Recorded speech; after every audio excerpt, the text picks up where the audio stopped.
Question 20. In paragraph 10, Maya included examples in her argument most likely because she. So I want to go back to paragraph 10 to reread and think about, okay, what examples did Maya use? There are also possible dangers involved. Many things could go wrong.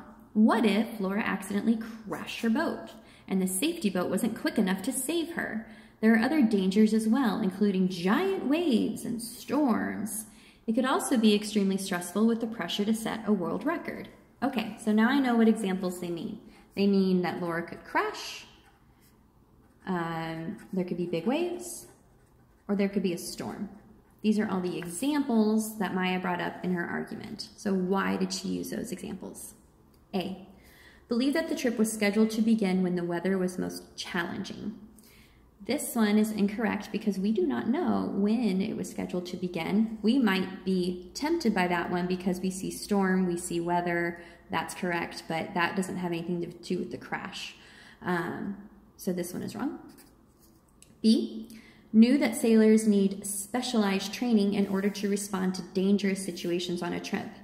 Maya's not big on the training. She doesn't mention training anywhere in her arguments. That's really something that Luca talked about a lot.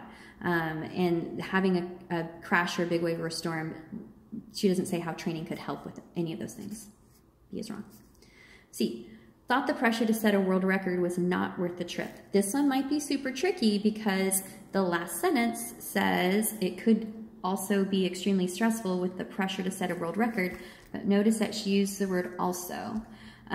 This is like an extra thought. Here are all the dangerous things that could happen on the ocean. Oh yeah, it's also stressful. So the setting a world record was just another thought that she was moving on to. D, wanted to stress the potential for danger during the trip. I like this one because of this word danger. A crash is dangerous. Big waves are dangerous. A storm is dangerous. All of those examples support the fact that there is potential for danger during Laura's trip. The answer is